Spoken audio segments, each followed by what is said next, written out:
620 Rip City Radio KPOJ Portland, an iHeart radio station. Listen on your free iHeart radio app for all your music, radio, and podcasts.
It's the best time, but it's also an absolutely wild time. Welcome into Blazers Game Day. Chris Burkhardt here, filling in for Chad Doing today. And if you want to, you can jump on the X app. You can follow me there at Chris J. Burkhardt. Send me all your questions, comments, and concerns. But we'll be here for the next 90 minutes, getting you ready for Blazers action as they take on the Sacramento Kings tonight in the first game of what is their final stretch run, their final 3 games of 2023. So you got tonight at home against the Kings, Thursday at home against Victor Wembanyama and the Spurs, and then they end 2023 on Friday against those same San Antonio Spurs before heading out on the road for an absolute gauntlet, which we will talk about here in just a little bit. But before we dive into all that, let's just send our well wishes to everybody. I hope you had a wonderful little break there over the last 2 days with Christmas Eve and Christmas. So Merry Christmas to everyone out there, and happy holidays and happy New Year almost, because we are almost there. 2023 is almost over, and hopefully for the Blazers, they can hit the little reset button. That would be kind of nice, and get a couple more wins in their belt, as we're already getting some comments asking, can they beat the Spurs? Because it might be a tough game, and hey, it very well might be. 2 of the worst teams in the West. Who's going to be better on that night? That is a question. But before you get to San Antonio, you have to go through the Kings, the Sacramento Kings, who last season ended what was the longest playoff drought in the NBA after almost, 2 decades. So that's out a few years just to make it seem longer, because it was a big one. And they're still playing good ball right now. It wasn't a fluke. They are still one of the better teams in the West, and so you do have to give them credit for that. As it currently stands, they are 4th. So they're sitting there nice and comfy at 17 and 11. And that's nice if you are the Sacramento Kings, as they continue to build something special down there with Domantas Sabonis and company. And so tonight is not going to be easy for your 7-21 Trailblazers. That's right, 7-21 losers of 2 straight, as we are almost 30 games into this bad boy. I mean, it's tough.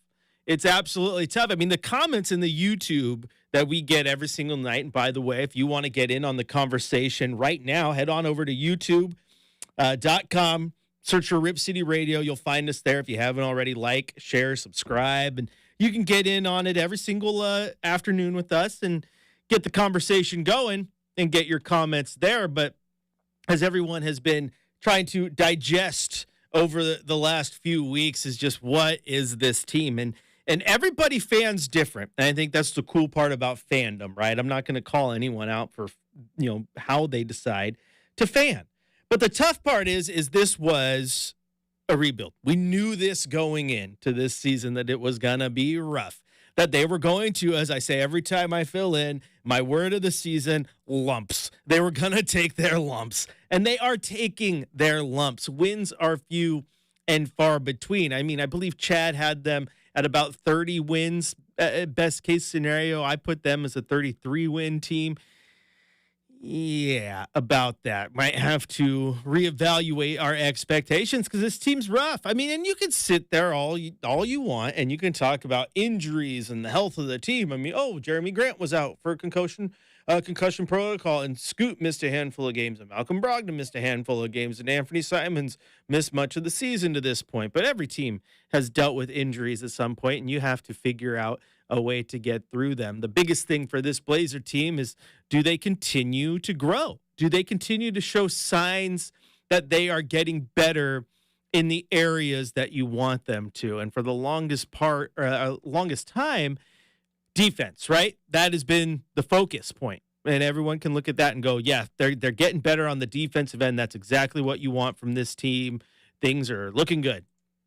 And then you have the last two games. After going in and upsetting the Phoenix Suns, the Blazers drop a game to the Wizards where they give up 118 points. And then they drop a game to the Warriors where they give up 126 in a game where Klay Thompson was 11 for 16 on the night. And that was the last matchup prior to the one tonight against the Kings. And we will talk about that game here in just a moment. But that is just kind of how this team is going, man. They're up, they're down, they're left, they're right.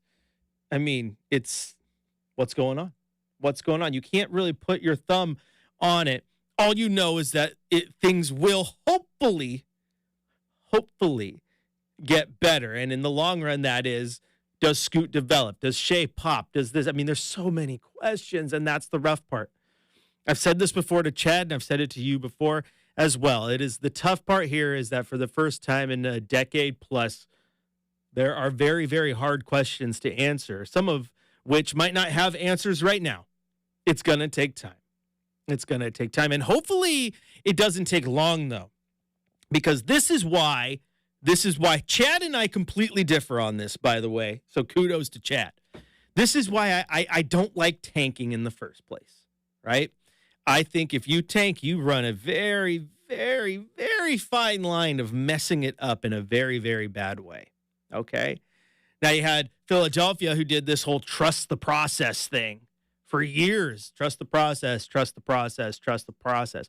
And quite honestly, I think that you can say that you trusted it and paid off. Winning a championship is hard to do, right? Only a few teams have done it, and only one team gets to do it in any given year. But right now, Philadelphia is third in the East. That's after giving up James Harden, and everyone thought it was going to be a minute for them to click, and if they clicked at all, and they're still playing good basketball behind Joel Embiid. The process worked. Like, they're one of the best teams in the conference right now, consistently over the last handful of years. It's just now it's every season going in. Okay, we need that one piece. How do we work around the edges to get this team over that last little hump to bring a championship home? But the goal was right there, was to become a winning team. So the process worked. Now, another team that trusted the process, just didn't have the branding to call it as much, was Detroit Pistons. And the Detroit Pistons went tank mode a while ago, and they're going to try to rebuild this thing, move on from everything. You know, we're just going to raise it and build it right back up. Ground up, we're going to build this. And then they got like half the foundation poured and then ran out of funding. Right? Think about the fact that Portland's playing Sacramento tonight. For anyone who hasn't been down to Sacramento, you go down there to where the old Sleep Train Arena was, and there was the foundation and the backstop for what was to be a football/baseball stadium. They poured the concrete. They got a few feet of it built. Then funding dried up, and they decided, yep, this isn't a thing. And there it sat forever until Mother Nature took it back. And there you have Detroit, right? Who, we're going to rebuild this. We don't know what we're doing, though. And now they are losers of 26 games in a row. 26. An NBA record is on the line in their next game against the Nets. If they lose, they hold the record for most losses in a row. And that's what I mean by the fine line that you run when you decide to try to tank. Because it can either trust the process and be good, or it can just go off the cliff's edge and there's no coming back. Because right now, Detroit is bad. And not bad boys bad. They're just bad. So where does Portland go? Portland is an interesting spot, my friend. Because nobody wants to hear it. But I do like a lot of what I'm seeing from this team. Is Chauncey the guy? Is Ant going to be your guard of the future? All those questions will see themselves out as this thing continues to move forward. But I like what I see. I mean, Tamani Kamara has come in here and has lit the place up. Portland loves this man through 30 games. He might be the fan favorite on this team. People love him. Why? Because he plays great defense. DeAndre Ayton gets a bad rep, but he's been playing decent basketball as well. Scoot Henderson is not progressing as quickly as people thought or wanted, but he's getting better. And the proof is there. The proof is there. Watch it. He's getting better with his passes. He's getting more comfortable within the game. I mean, he went from playing with the G League Ignite and just right in to the, with the big boys. It's a tough go, especially when you're the type of point guard he is. Damian Lillard was great from the jump, but Damian Lillard had a jump shot that he could rely on. You could set your watch to that jump shot. Scoot's got learning to do, but he's getting better. Ant's looking like a stud. It's just a matter of putting this all together. So when people always ask me, how do you do it? And by it, they mean, how do you get through this season when the team's so bad? And it's because I like trying to find those little things that are the light in the dark, so to speak, the silver linings, the things that I see and go, okay, that is what they're trying to build. That's what they're trying to do. I mean, the offense has been bad. Yes. Okay. But you had Terry Stotts for the longest time. He was a good offensive coach. You had CJ McCollum. You had Damian Lillard. You had great offensive guys. So the offense was going to be great, but the defense was also always bad. Always. Except for like this, just, there's a outlier. That year was good, but for the most part, it was bad with that lineup. Right now, the offense is bad, but the defense, for the first time in a long time, is looking better. It has its nights, but it's looking better. So maybe the foundation is poured, like we said earlier, but the funding's not run out yet. We got to give this one time to see how it truly builds. Now, if you want to join the conversation, head on over to youtube.com, type in Rip City Radio. You can join the chat where we're getting some comments as well. And this is where Fritz asks, would it be a bad idea to start Scoot? Popcorn doesn't pop without a little heat. First off, good analogy. I like that. And no, I don't think it would be a bad idea. I want him to get as many minutes as possible, Fritz, because that's the only way that he will develop. I don't like these nights where he is getting 20 because I want him to be playing 30. I want him to make every single mistake possible. Not so that anyone can come on here and be a talking head and go, I told you so. Look at him. He's playing terrible. No, because making those mistakes at this level for him is the only way he's going to learn to get better. It's the only way.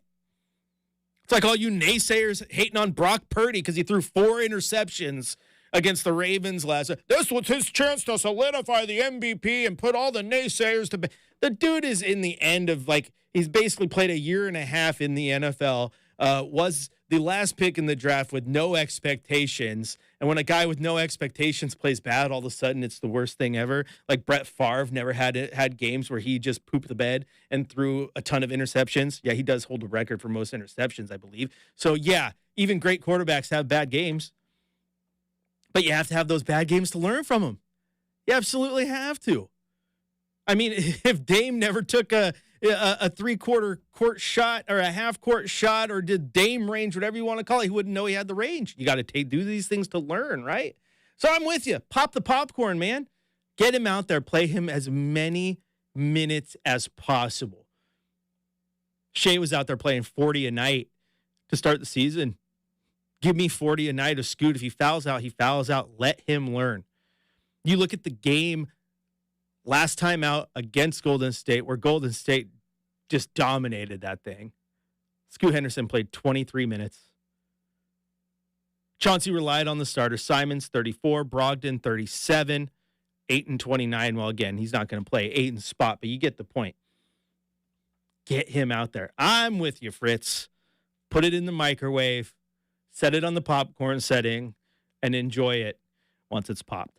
All right, we're going to take a quick little break here on Blazers Game Day. When we come back, we're going to really dive in to that last game against the Warriors and kind of see what happened, see what the Blazers can build on. And, of course, what's the Scoot coming up, where we analyze a little bit of Scoot Henderson. Chris Burkhardt here filling in for Chad Doing on your home of the Blazers, Rip City Radio 620.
The best performing team requires the best workstations. What's the Scoot is brought to you by Office Furniture Reborn. Need desks, better office chairs, or just the right file cabinet? Office Furniture Reborn has a huge selection of colors and sizes to choose from. So drop by Office Furniture Reborn's huge showroom just off Pacific Highway in 217 or visit www.officefurniturereborn.com.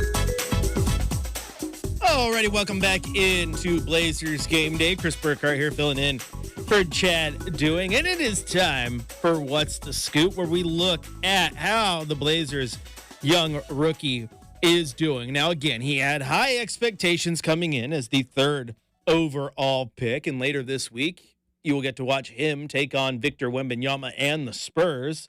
Vic being the one that the Blazers were kind of tanking for, hoping to get. Everybody wanted Victor Wembanyama, and the Blazers came so close, but instead, they landed at number 3. The Hornets took Brandon Miller, and then there was Portland, and their decision was Scoot, and it was a decision that kind of changed everything from that point forward, because then Dame asked out, that trade happens, and now you are in a new era. And now, keep in mind that Scoot has had a little bit of a slow start, and he has had some injuries that he dealt with because of it, but this is only game 20 of his young career. Game 20.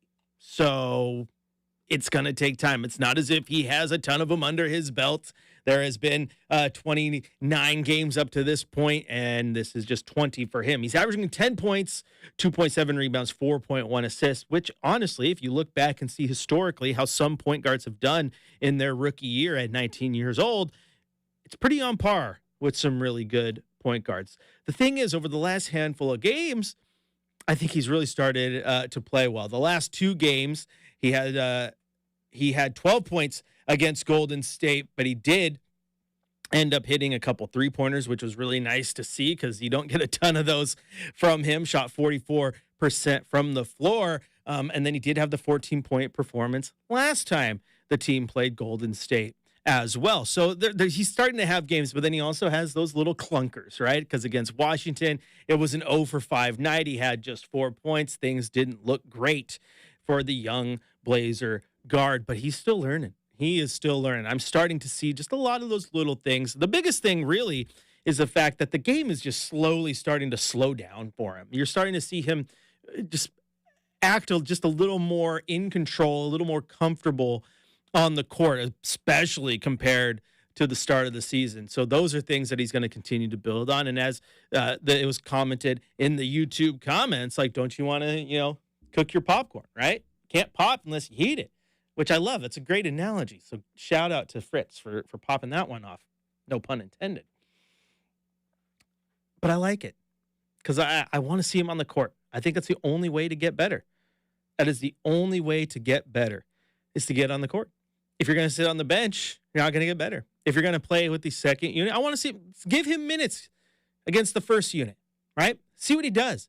You know what I like about Toumani Camara, fans, is the fact that every single night we're going to put Toumani on Steph Curry. We're going to put him on Luka Doncic, right? We're going to put him on Giannis. We're going to put him on KD and Booker. They are challenging him every single night by putting him on the best player on the court. And Toumani has been playing really good defense, but he's probably not the team's best defender. I think that still probably goes to Tease. Because, Tease is a has been all-NBA defensive team, right? And he's actually been really good on the defensive end this year.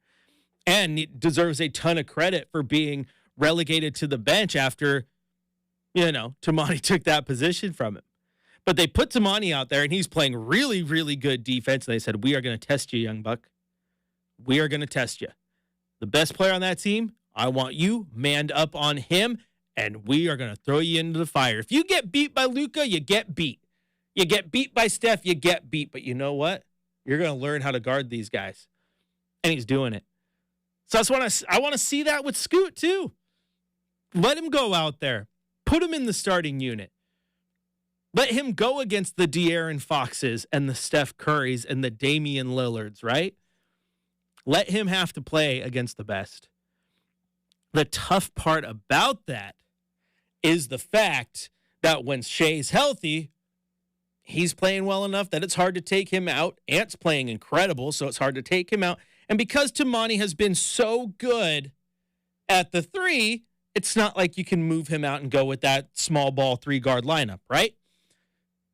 So there's challenges there. This is the part right now that's interesting to me is that with Sharp out, this is the perfect opportunity to put Scoot at the 1, put Ann at the 2, and just ride and see what happens. Don't know if that will happen anytime soon. We'll see if we get some updates on the starting lineups. But 2 games without Shea, it's been Malcolm Brogdon. And that's cool and all. I love Malcolm. I think Malcolm has been a great vet for this team. And I think he's handled his business as professionally as possible. And I think this idea that a young guy needs a vet to come in and show him the ropes is completely overblown. But I think when you do talk about that, guys like Malcolm Brogdon come to mind because he has been that type. And he's been phenomenal. But he's probably not going to be a member of the Blazers post-trade deadline, right? I get that you got to get him on the court and you got to shop him and you got to let teams see what they got when it comes to maybe showing interest in wanting to acquire him. But you can do that with a bench run. Let Scoot get out there and let him learn. And I've been on that for a while. I want him in the lineup. I want to see him going. But again, Fritz is going to be just smiling over there because I can't stop giving him credit. But this idea of heating up the popcorn is it's smart to me. Let him get out there. Let him get up the temp. Let him see what you got. I want to challenge Scoot with the best players on the court every single night. And if he gets beat, he gets beat. Especially right now when you are 7-21. Wins are not really what your goal is. If you get it, you get it. If you don't, you don't. But you are trying to get this team where you want to get in the long run.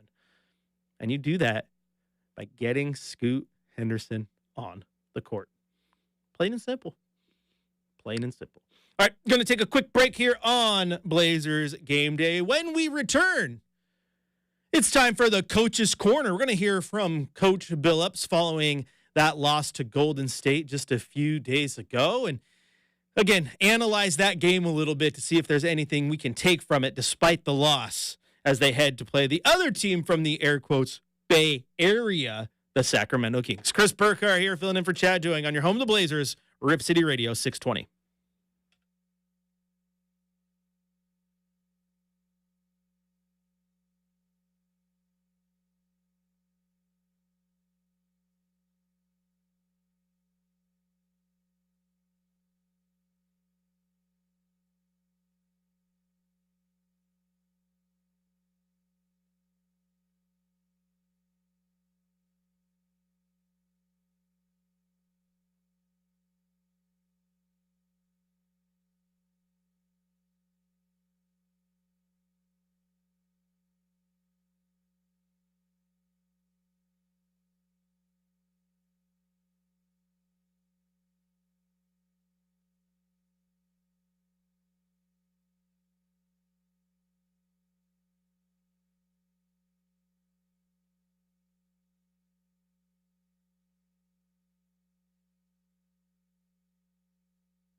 Coach's Corner with Chauncey Billups.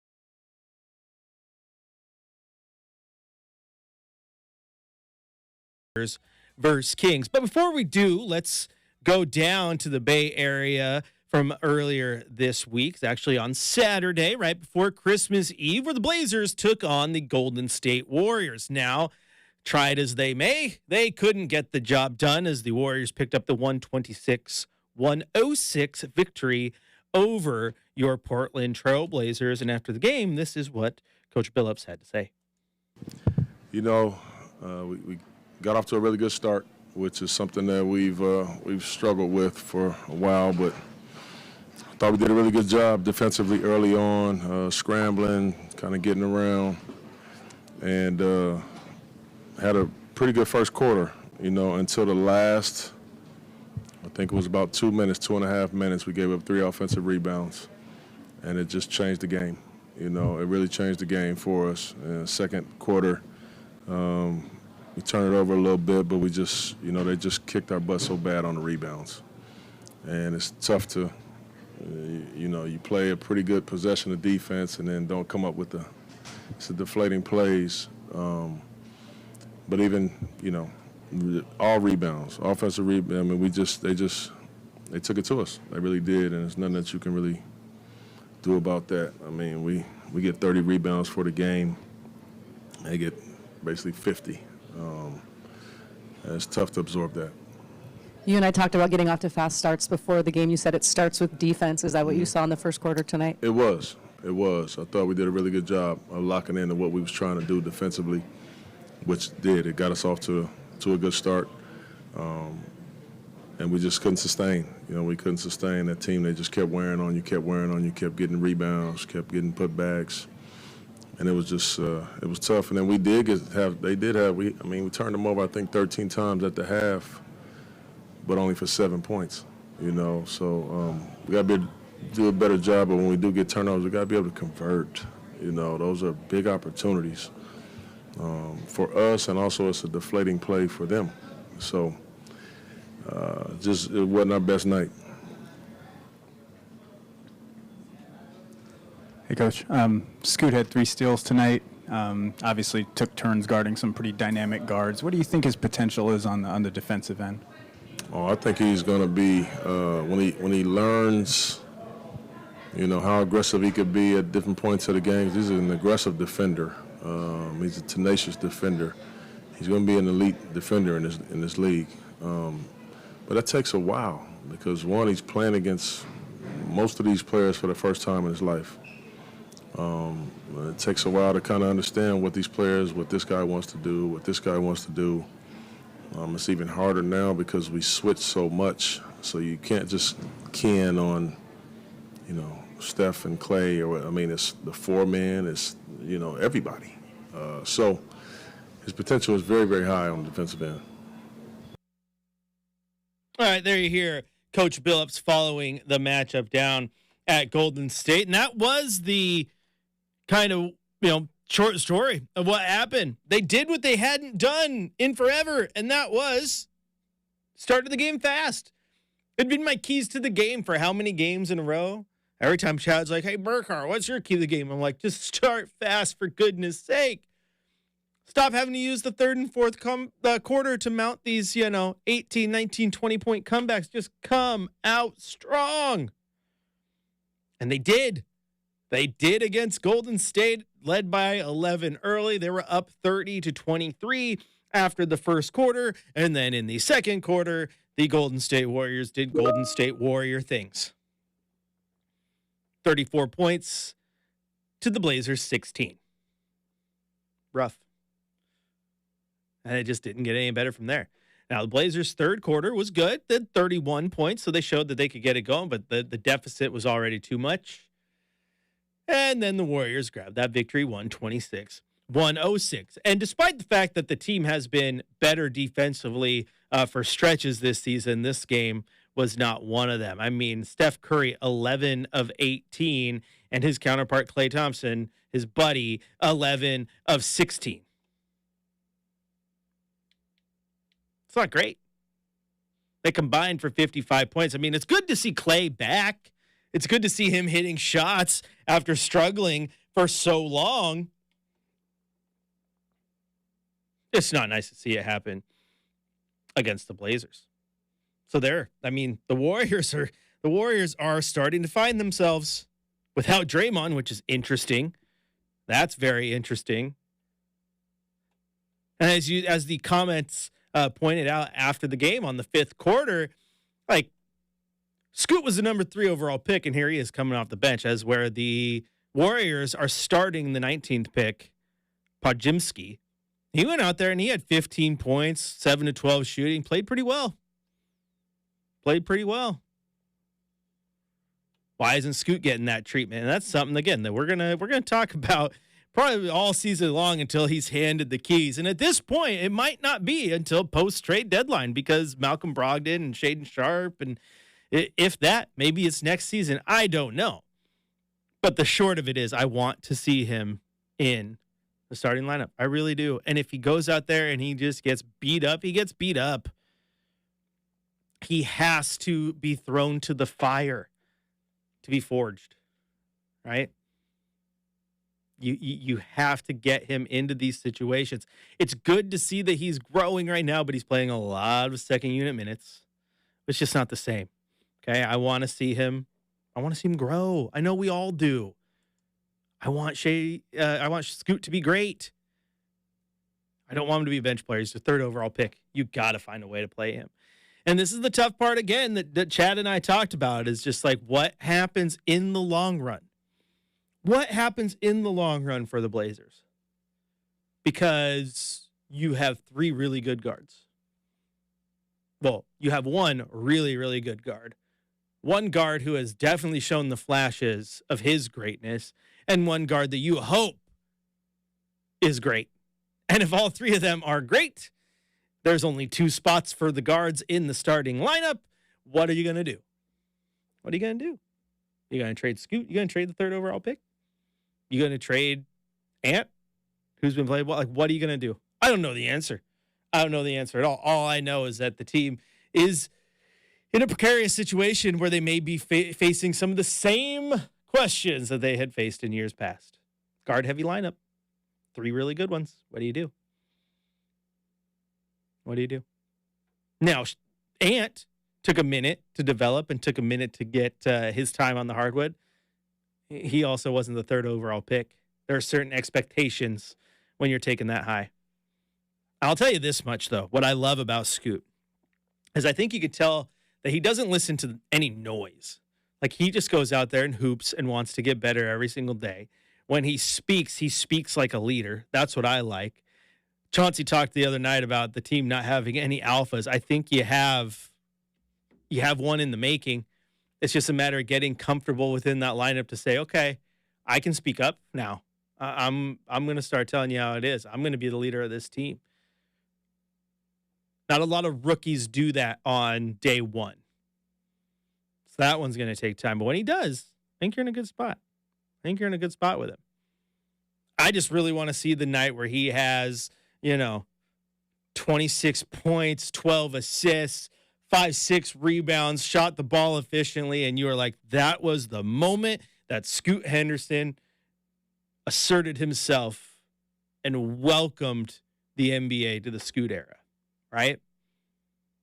Put a highlight package together, let the world know you have arrived. That's all I want. It's not too much to ask. I mean, I did get everything I wanted for Christmas, but it's not selfish to ask for one more present that will benefit all of Rip City. And that is for for Scoot to look like the Scoot that we talked about pre-draft. The Scoot that was, in any other draft, he'd be the number 1 overall pick. Okay, very well could be. Very well could be. I just want to see it. I want a chance to see it. I just feel like we're not getting a chance to fully see it when he's only playing a handful of minutes with the second unit, which is also tough because, again, I think you need to be with the best players, not only on the other side of the court, but the other 4 best players in your uniform need to be the best ones too. Just go ham. I want to see Scoot DeAndre pick and rolls. I want to see Scoot and Jeremy Grant 2-man games. I want to see Scoot next to Ant and see how they roll. I want to see it. And then I want to see the fast starts like you got against Golden State. I want to see all those things. And we keep talking about Scoot in a one-sided context here, though. And that is just offensively. I want to see him get 20 points and 10. And that's true. I do want to see that. But the final question that was asked about Chauncey is how do you see him defensively? And Chauncey thinks he can be a great defender. And I think he can too. I mean, just look at that size. Good wingspan, good defensive base. I mean, he's going to be a hard unit to move. He's got quickness laterally and straight line, so he's going to be able to stay around his defenders. I actually think he does a pretty good job right now of fighting around picks, doesn't like to go under them too often, likes to go over, make it hard for the ball to move, which is what you want to do. Never forget a young Damian Lillard talking about defense, and he was asked, I think he was on NBA on TNT one day, and was asked, like, what do you do when you see a defender go under a pick? He goes, I shoot. If they're going to give me that space, I'm shooting the ball. And then you would watch him defensively go under picks all the time, knowing full well what's going through the thought process of those other shooters that have the ball in their hands. I like the fact that Scoot likes to fight over picks right now. I like the fact they show some tenacity on that end. But are we past the point, too, where, hey, don't worry about scratching your eyes. Take the goggles off. Take the goggles off. Get out there and just go ham. Sports gogs aren't doing it for you. I mean, now, if he was putting up 20 and 10 every single night, then the sports gogs would never leave. Superstition would have to kick in. You can never take them off. But, nope, they run their course, too. They've run their course, too. So what do you think about Scoot? Jump on YouTube. Head over to Rib City Radio. Get in the comments. You can shoot your comments to me on the X app or Twitter at Chris J. Burkhardt as well. Just tell me how you're feeling about Scoot and the rest. What do you want to see tonight? What are your keys to the game?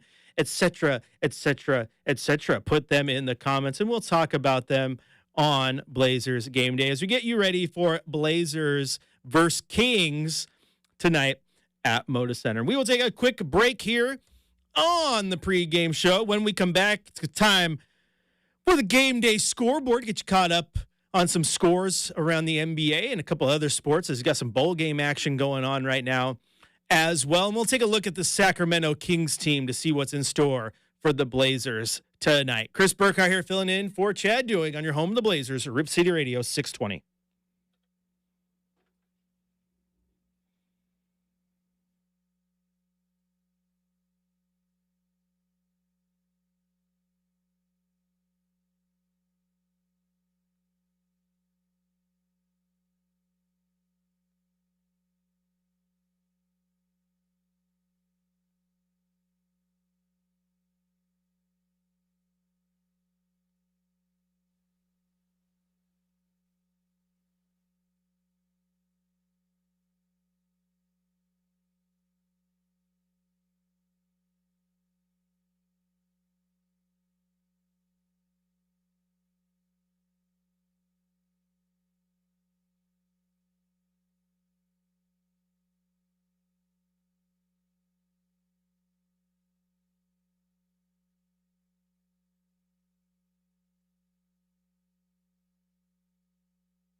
Day Scoreboard Report, powered by Columbia Heating and Cooling, raising your expectations of comfort. Welcome back into Blazers Game Day, and it is now time to take you around the sports world to give you a scoreboard report. First off, it is halftime in Detroit, where the Nets have the 61-54 lead over the Detroit Pistons. Detroit trying to snap a 26-game losing streak. A loss tonight would break their current tie with the 76ers and the Cavs for the longest losing streak in NBA history. Not a part of history that the Pistons want. But Jalen Duren, 10 points and 10 rebounds in the first half. Pretty nice to see. In Washington, the Orlando Magic have the 63-60 lead over the Wizards. Anthony Black leading the Magic with 17 points, and Corey Kispert has 15 for the Wizards. In Chicago, 5:41 in the first quarter, the Bulls have the 12-7 lead. Andre Drummond with 6 points early for the Bulls. In Houston, the Rockets are at 14 points. The Pacers, they're at 17 midway through the first quarter. Miles Turner with 6 points leading the way for the Pacers. In New Orleans, 5:51 left in the first. It is a 12-11 game in favor of the Grizzlies. Desmond Bane with a quick 8 points to lead the way for Memphis. In Oklahoma City, the Thunder have the 16-13 lead over the Timberwolves midway through the first. Josh Giddey leading the Thunder with 2 points. Mike Conley with 3 for the Timberwolves, who continue to play great basketball. 22-6. Who saw that one coming? In San Antonio, a team that the Blazers will play twice later this week, the Spurs have a 20-15 lead over the Jazz midway through the first. Colin Sexton with 8 points leading the way for Utah. And 2 games yet to start. You have, of course, your Portland Trailblazers taking on the Kings at 7, and the Clippers hosting the Hornets at 7:30. A little bit of college football real quick. You also have Rice trailing Texas State 38-21 right now in the Serve Pro First Responder Bowl. I know you all needed that update. You absolutely did. Because you're like, oh gosh, if he doesn't tell me what the score of that Rice game is, I don't know what to do. I'm not going to know what to do with myself. The Quick Lane Bowl, Minnesota won 30-24. And Kansas takes on UNLV in the Guaranteed Rate Bowl at 6 p.m. All right, speaking of bowls, my buddies were texting me during the last segment because they're hyped because apparently the Ducks will be wearing their throwback jerseys again in the Fiesta Bowl. Yeah. Throwback jerseys. Bo Nix is still playing. Bucky Irving's going to play. Oh, yeah. As my buddy Cameron said in the group chat, Ducks by a milli. Ducks by a milli. We'll see what happens, though, in the Fiesta Bowl against Liberty in, about a week's time now. So those are your scoreboard updates. We'll get some more updates again in the fifth quarter after the game today. But we got to look at that game tonight, see what's going down. Sacramento Kings coming to town to take on your Portland Trailblazers. The Kings have won 4 of their last 6. Their last 2 losses were to the Celtics, who are playing great, and to the Timberwolves, who are also playing great. And again, the Kings are 4th in the West, so this is no easy feat for the Blazers to overcome, especially with how things are going. Now, offensively, they're led by De'Aaron Fox, who's averaging 29.6 points per game. And that's interesting because with the way Tyrese Halliburton's been playing, everyone's like, oh, maybe they traded the wrong guard. Yeah, De'Aaron Fox, he's still good. Domantas Sabonis, he's an assist, a rebound, a point scoring machine. Like, he's doing it all for him. They got great balance. Like, this might be, I know everyone likes to say, but it might be one of those rare trades where you're like, yeah, I think both teams won. I think both teams won because Sabonis was exactly what the Kings needed. They needed a big that could go in there and take some of the scoring load off, who could play defense in the paint, could do those things for that team because that was a major hole for them. And they got it. And then Tyrese Halliburton gets the fresh start that they needed. Pacers needed a guard they could trust. Boom, they got one. So, yeah, not too bad of a trade in the long run.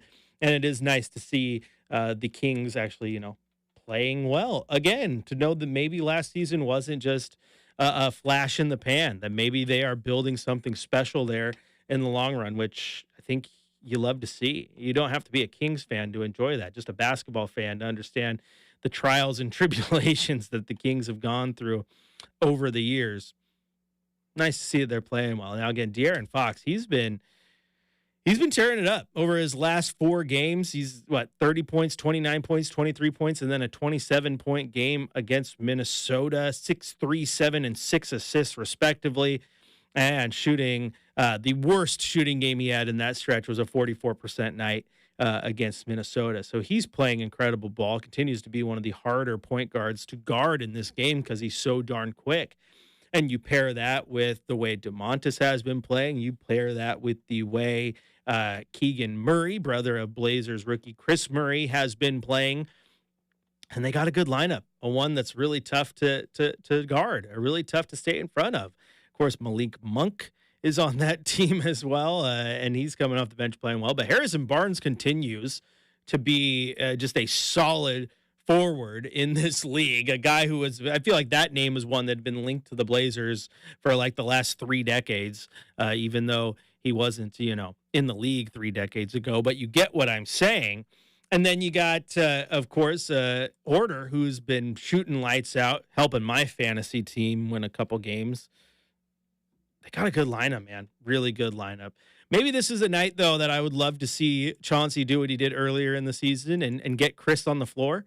Right? Be like, yeah, we knew, wanted to let him get a chance to play against his brother. And Chris is a rookie. I think a lot of guys saw during the pre-draft and then saw during the introductory press conferences. Like, it's a guy that I think can find a niche if he gets going. Okay, he's a big body, plays good defense. If he can find some offensive spark as well, he can find a way onto the floor. But again, tonight would be another great night to see him, because it's always fun to see 2 twin brothers go at it. Portland got to do it for a while when they had Rolo, right? Every time you got to see him take on Brooke, it was kind of fun. And so, yeah, tonight would be another good night to see Keegan get some run.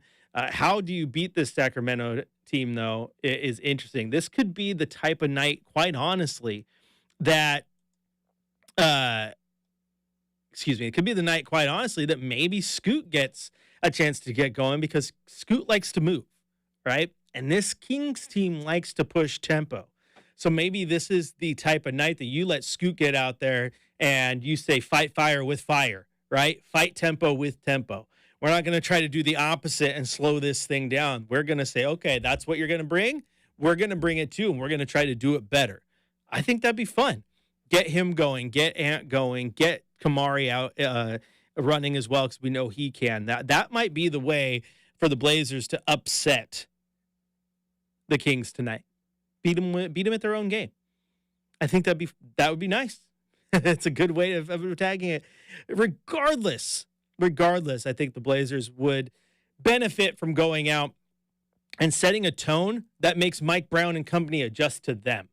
Like, that's been the big hang-up for me over the last few games, and part of it has to do with those slow starts. But you're making good second-half adjustments, but you're having to adjust. That's a problem. You're having to adjust to everything the other team's doing good. They are not having to adjust anything to you. Now, a good coach goes in and adjustments are always made, right? There's something the other team's doing that I can find something to adjust, ratchet up the defense here, change my offensive sets a little bit to attack their defense slightly different. But I can always make adjustments. But when you're going into the locker room and one team is coming out and say, okay, just keep doing what you're doing because it's working really well, and the other team is making all the adjustments, I don't like that. Make the other team adjust to you. I think that'll benefit Coach Billups and the Blazers. All right, going to take a quick break here on Blazers Game Day. When we get back, it's time for the Coors Cold Hard Fact of the night, and we'll continue to get you ready for Blazers Kings tonight at Moda Center. Chris Burkhardt here, filling in for Chad Doing on your home of the Blazers, Rip City Radio 620.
You want the truth? It's time for the Coors Light Cold Hard Facts, presented by Frost Brewed Coors Light, made to chill.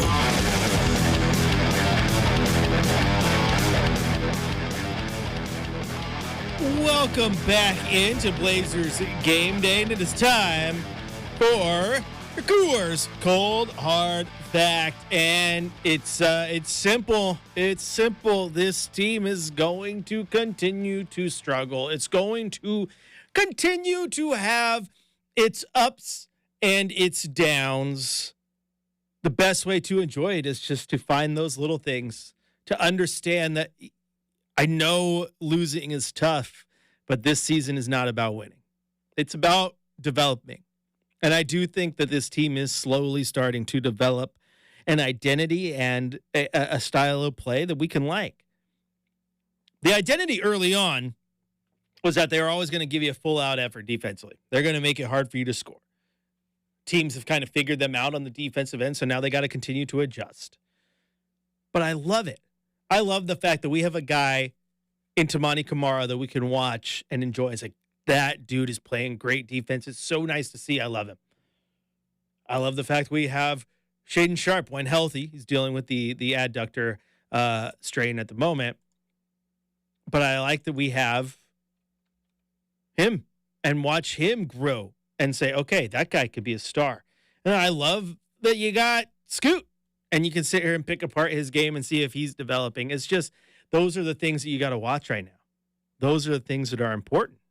Those are the things that will hopefully set the tone for this team as they continue to try to get and be who they want to be.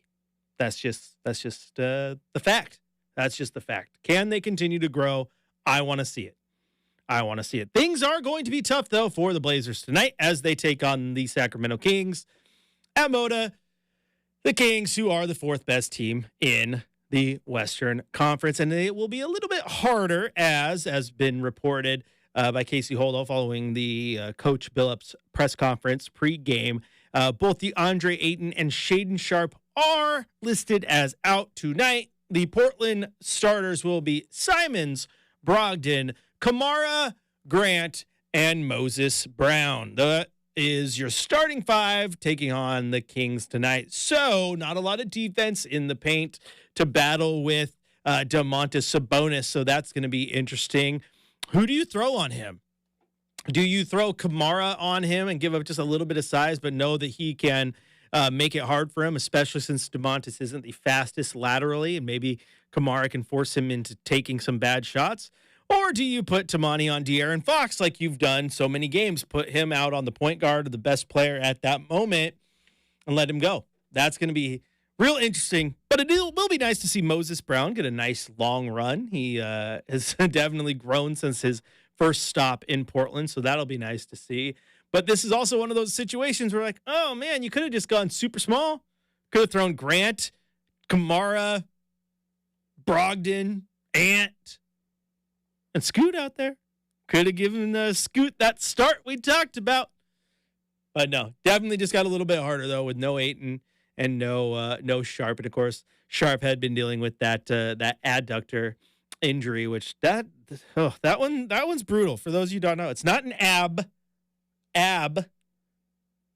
No, it's not your abs. It's an adductor. Now, there is an abductor muscle, but that is also not part of your abdominal muscles. That's part of the hip muscles, right? Abductor's on the outside, adductor on the inside of the thigh, part of the groin there, responsible for taking your leg and moving it from outside of your frame, inside of your frame.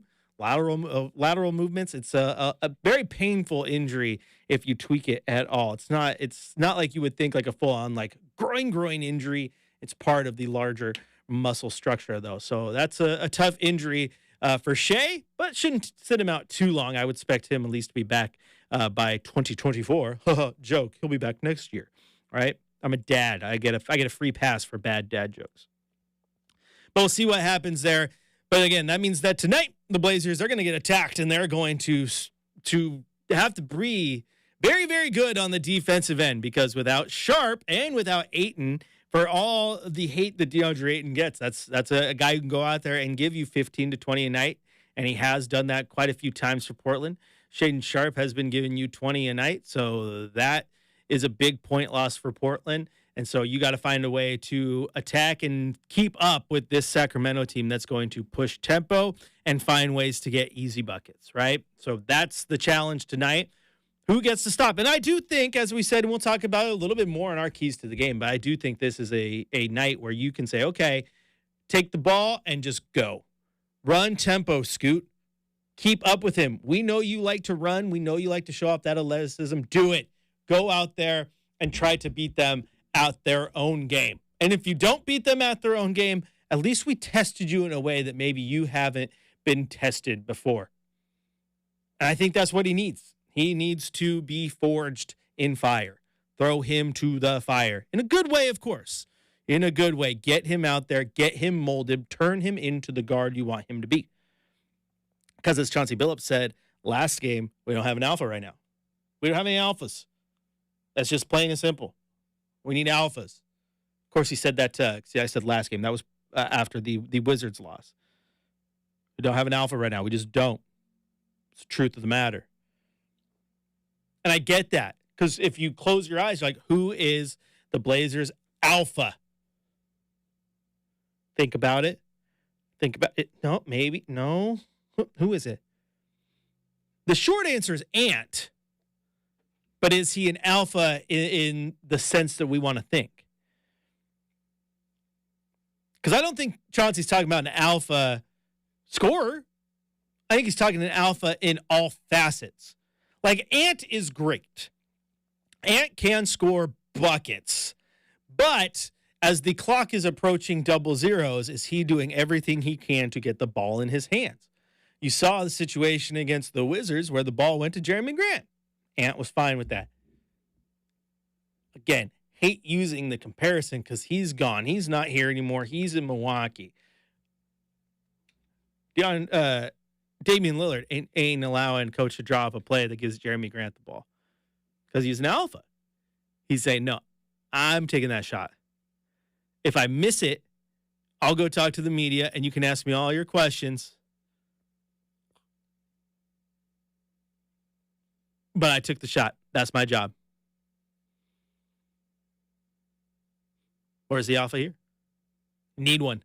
And I don't think that's a bad thing. Not everybody's bred to be that guy. But I think you can turn him into that guy. And I do think Scoot has that in him. I think Shea has it if you can unlock it.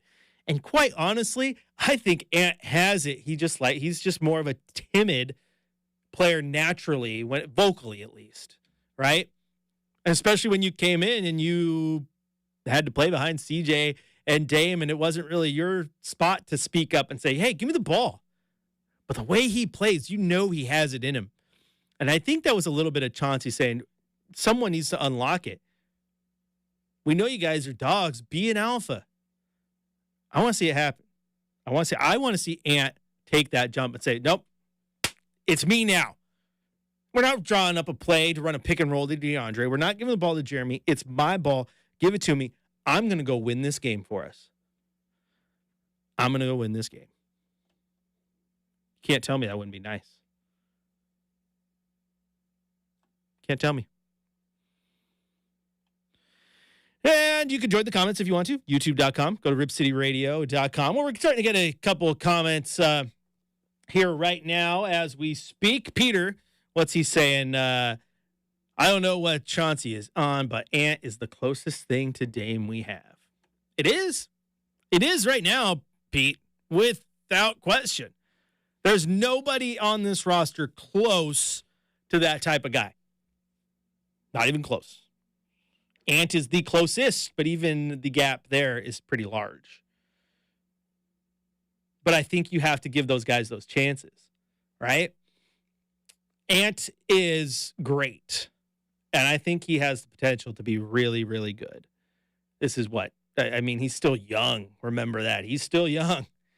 I don't know if he is that number one in the long term, though. And again, that's not a bad thing. Everyone likes to throw that out there like, that's just the worst. Dude, not every single player in the NBA can be a one, can be the alpha dog, right? If everybody was an alpha, there would be no such thing as an alpha. The alpha is the leader of the pack, the one that every other one follows in line. What are the two most important members of that wolf pack? The one in the front and the one in the back that protects the rest of the pack, right? One to follow, one to protect. As some people are chiming in, like he's more of a sidekick, and I think so. I think right now Shea's playing like that might be his game too, more of a sidekick. So who can be that alpha? You need that alpha. Jeremy Grant. I love Jeremy Grant. Love Jeremy Grant. I was very, very high on the trade when they acquired him. I told everyone that you're going to get a very, very good power forward here. This is what he has become. He's a good scorer. He's going to do this, he's going to do that. He doesn't have to be the number one option. And he's good in that role as like a third scorer in an offense. Doesn't need to be the number one. Not at all. Not at all. So we'll see what happens there. It's easy to say he's your Robin. I mean, maybe your Robin gets mad and then your Robin leaves to go become Nightwing somewhere else because he wants to run his own show. But every once in a while, he still finds his way back to work with Batman because he understands that even he can't be as great. That's right. DC comic references for you. There you go. We'll see how it goes. It's not like I'm like over here saying Ant's the worst or Scoot's the worst or Shea's the worst. These are just my opinion, how I see it. And so when Chauncey said you don't have an alpha and people got mad at that, I don't think he was wrong. Because again, if every single player was an alpha, there would be no such thing as an alpha. Because you wouldn't need one. Everybody's an alpha. We're good to go. No, you need that guy. You need that guy who says, nope, my time, my team, let's go. And I think you can develop some of these guys into that. They're just not there as we speak. All right, I'm going to take a quick break here on Blazers Game Day. Catch up on the chat because it's popping. Thank you so much. It's hard to catch up on the chat and talk at the same time. Got to use these commercial breaks efficiently. Okay, so we'll get in the chat there. And if you want to come chat, get in there. YouTube.com, type in Rip City Radio. Get the chat going. Send me your comments, your questions. Plenty more. When we come back, though, we're going to get you our keys to the game to see what the Blazers need to do to get a win over this Kings. Chris Burkhardt here for Chad Doing on your home of the Blazers, Rip City Radio 620.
At Gresham Toyota, we stand behind our commitment to have the best Toyota pricing in Oregon with our Swickard Price Promise.